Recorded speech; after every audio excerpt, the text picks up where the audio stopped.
Angela Fazio is an industry powerhouse who has overseen 40,000 homes sold and $9 billion in production. And Kristen Cantrell is one of the nation's most accomplished team leaders, helping thousands of agents build their businesses. They are passionate about educating, encouraging, and empowering moms in real estate. Our next episode starts now. Hey guys, it's me, Kristen Cantrell. And this is Angela Fazio. Welcome to Moms in Real Estate. Today's guest is Marissa Lisky.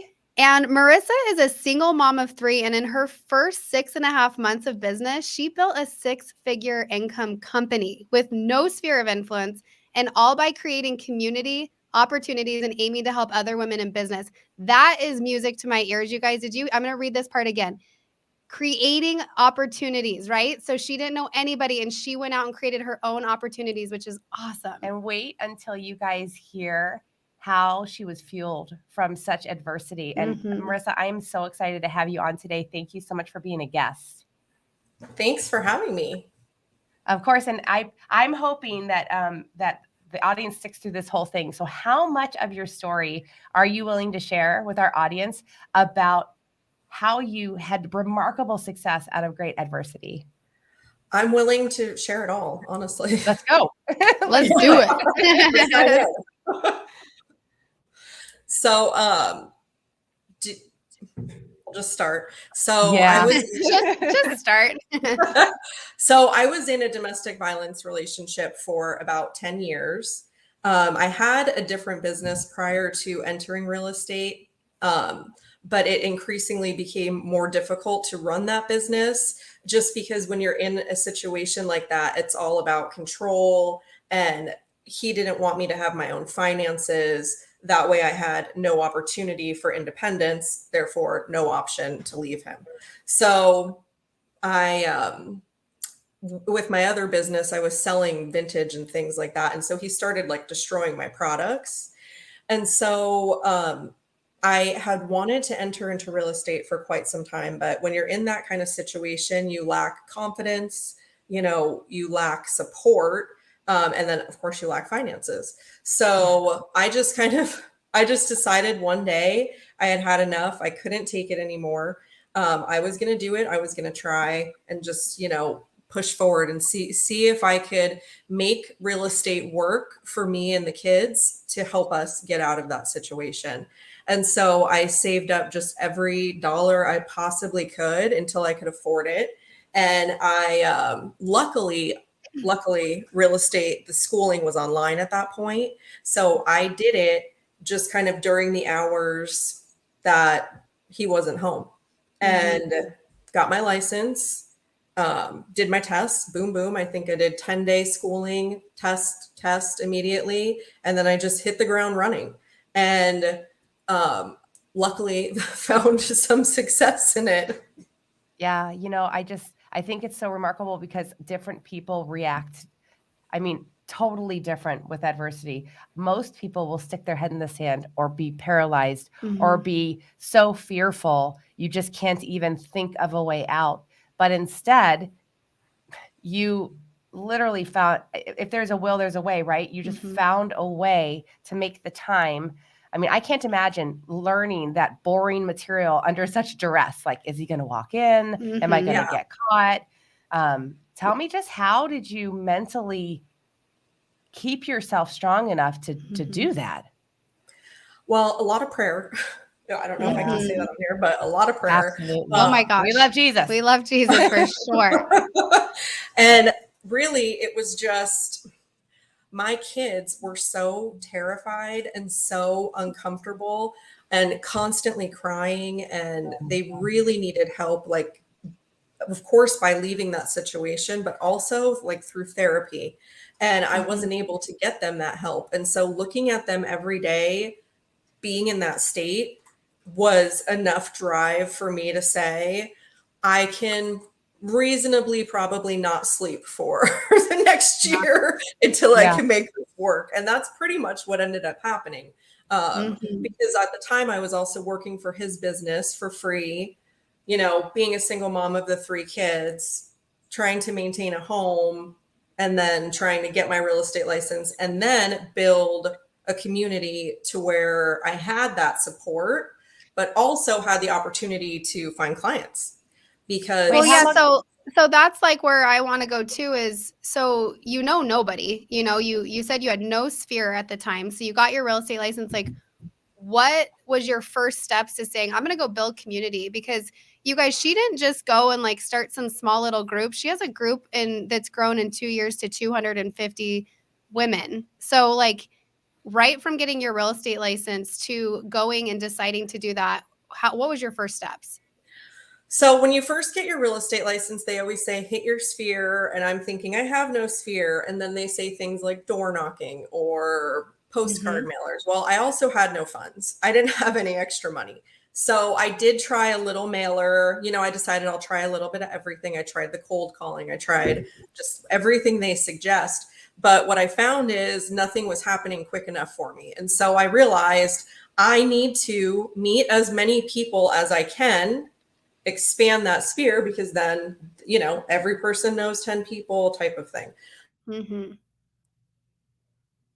So well, first I tried a couple networking groups that already existed, and they're very, very like dry. I don't know how, very like stuffy. They're awkward. Like, and everyone's like, what's in it for me type of mentality when you go that's exactly it. Nobody cares what I'm saying. Nobody cares what I do. They just want to make sure they're pumping their information into my ear so I know what they do.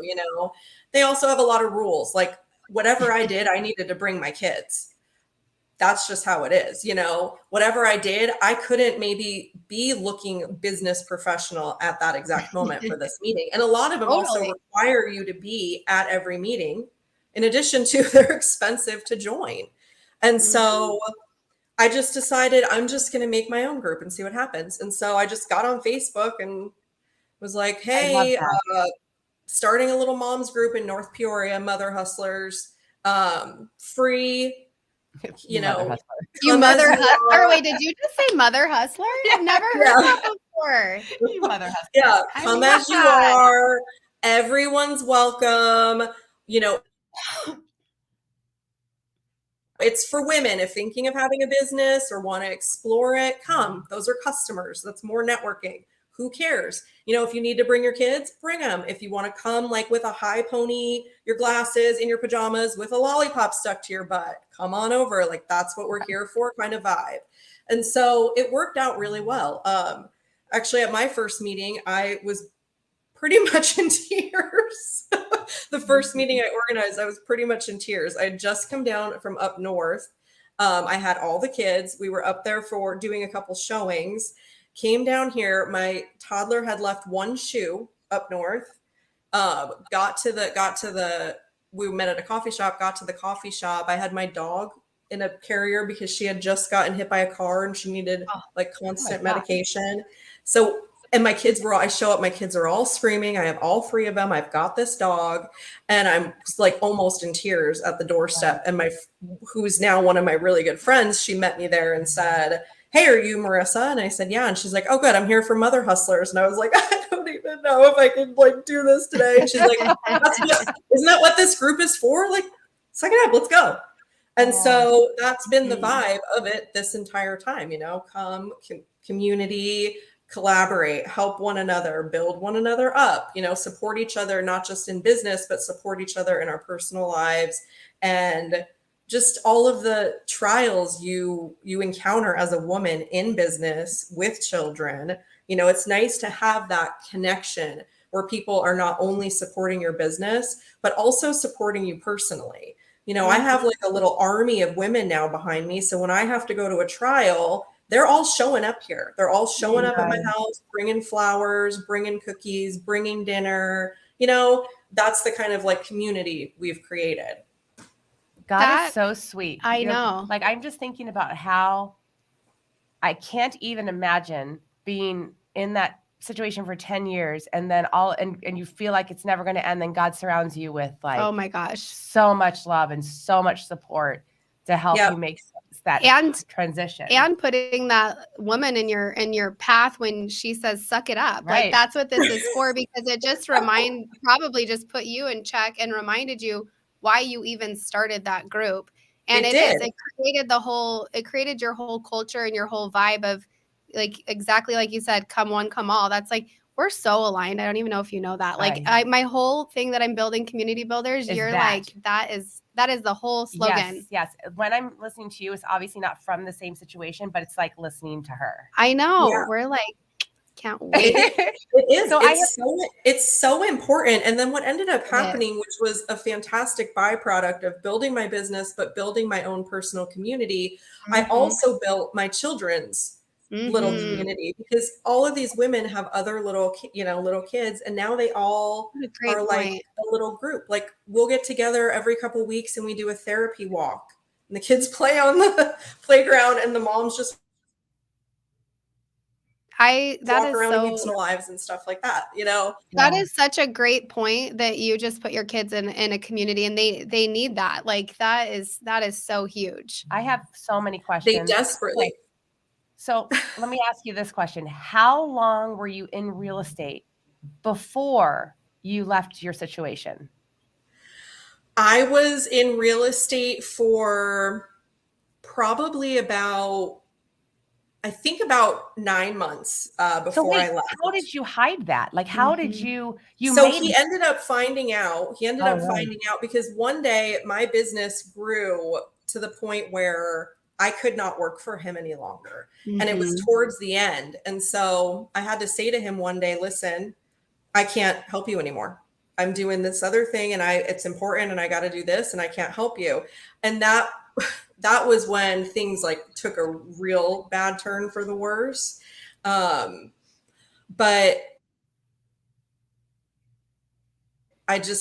there's no turning back. Like, I'm seeing success. I'm almost there. I'm almost to that finish line. And then I ended up getting COVID. I had to go to the hospital for 7 days. And that was not good. That was not a good time for the kids or myself. He became very violent and very angry when I got COVID because I couldn't do anything. I couldn't get out of bed. I couldn't really even speak. So was he mad at you because he had to take care of the kids? Yeah, he was mad because I couldn't cook. I couldn't clean. I couldn't. How dare you? How dare you not be able to do those things? Gosh. I couldn't do the shopping. I couldn't make his coffee. I couldn't do the laundry. I couldn't do anything. I couldn't even get out of bed. I was coughing up blood. It was very bad. And so when I got home from when I was in the hospital, I was like, okay, I was going to try to wait 1 year. And then I thought, no, just now is the time. So I got out of the hospital. I called up a bunch of my friends because I had COVID neuropathy. So I couldn't really walk the best. And I had to have my oxygen tank, So I called up a bunch of my friends and I said, listen, I'm moving. It's time. I just found a house and I emailed him and I'm like, we need this. And we just grabbed everything and left. Wow. You're so brave. And then, and luckily I had made enough money to hire a lawyer. So that was helpful. Jeez. How old were your kids? They 9 and 3. 4. You said 4, 9, and 3? 15, 9, and 3. Oh, 15, 9, and 3. Jeez. Yeah, that is, I mean, for anyone out there that might be going through something similar, like what would you tell them? Like, because this is so fresh still, you guys. This is a year ago, right? Yeah. So, and it's still ongoing. It's still a battle. I still struggle with a lot of it because it's just a lot, nightmares and just the anxiety that you get. It's very intense and very uncomfortable. I constantly try to remind myself that this is not anywhere near as uncomfortable as I was 3 or 4 years ago.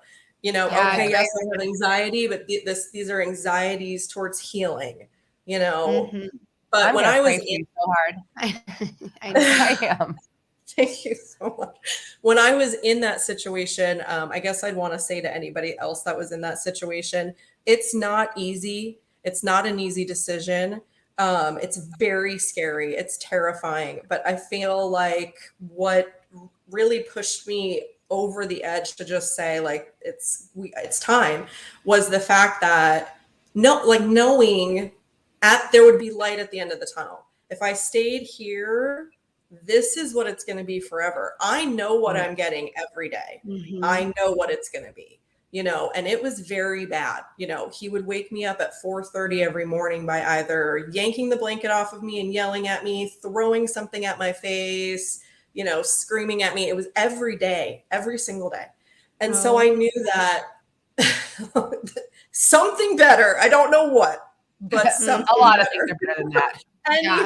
Anything than this. Yeah. And are your kids all boys, girls?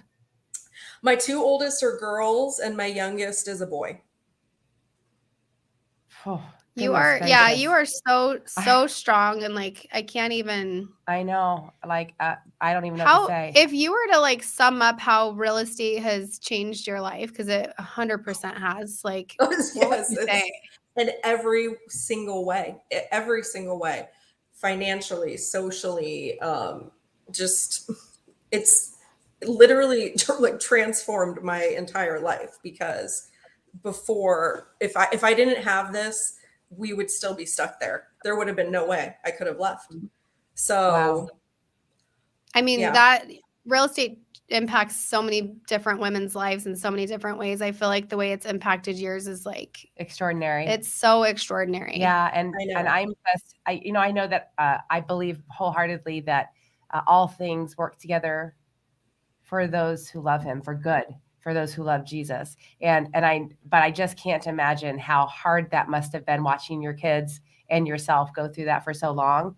And just the strength that you exude by having you had to sneak around doing real estate. How do you do that? Mm-hmm. I just think that then that in and of itself, the first 6 months or whatever it took for you to hide that. I don't even know how you could have done that. That must have been a constant stress just to even hide that. Mm-hmm. So I mean, the whole experience was such a stress that any other stress really was like, whatever at this point. I mean, I'm so stressed out. But I mean, I think it's kind of important to remember too, that like courage isn't just like, everybody says I'm very strong, I'm very courageous. It's not something like you're born with. It's a skill you develop through time over practice. So even if you're in a similar situation and you're not feeling brave enough or you're not feeling strong enough, you're not, like, you will be. You just gotta do it. You just have to keep going. And now I hope all of our audience that are weenies that complain about having to prospect, but I don't want to sit in an open house for 5 hours. I mean, I don't want to either. Right? Exactly. No one does.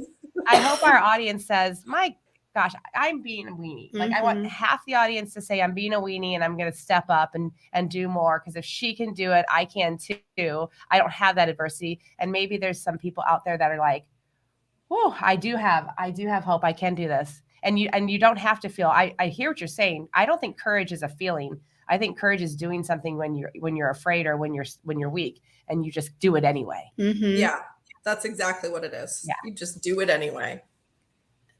Oh, God. Thank you so much for sharing all that. I know. Okay, you guys, I want to try something new on the podcast. Me and Angela are excited about this. Try it. Give us your feedback. It's rapid fire questions. Our friend Rachel told us about it. It's like an Oprah thing, I guess. So Marissa is in the hot seat and she has to finish our sentence. So Marissa, balance is?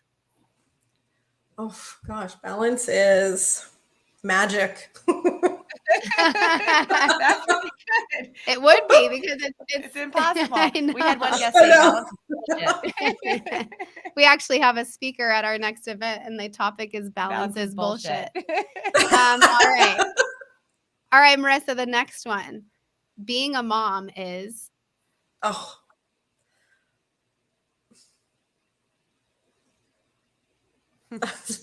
I'm just gonna say being a mom is the best. It is the best. It is. I had a friend one time before I had kids say, being a mom is the best and the worst thing all at the same time. And I was like, well, that's confusing. And then I had kids. I'm like, that's Yeah. an accurate description. Yeah. All right. And the last one is my strength comes from. Within. I love that. Nice. You've been such a blessing to have on Absolutely. our podcast. And I'm sure you're reaching so many different people in so many different ways. And we so appreciate you. Yes, I hope thank so. you so much. You know, for you to be transparent and authentic on our podcast will certainly bless a lot of people. So I appreciate it. Yes. I hope Okay, so. so if you're listening, and you are because this was so interesting, then please check out theflourishevent.com. It's a women's event we do twice a year. It's absolutely fantastic. If you've gone before, you know what I'm talking about. If you haven't, you need to go. So if you go to theflourishevent.com, you can see the next upcoming event that we have. And if anyone's interested in getting involved with us, being a speaker at one of our events or a guest on our show, or you know somebody amazing like Marissa who needs to be highlighted, please reach out to us so that we can do that. Go to our Instagram, Moms in Real Estate, and make sure to send us a message. Absolutely. Thank you guys so much for listening. Marissa, thank you again. Thank you, Marissa. Thank you guys. Thank you so much.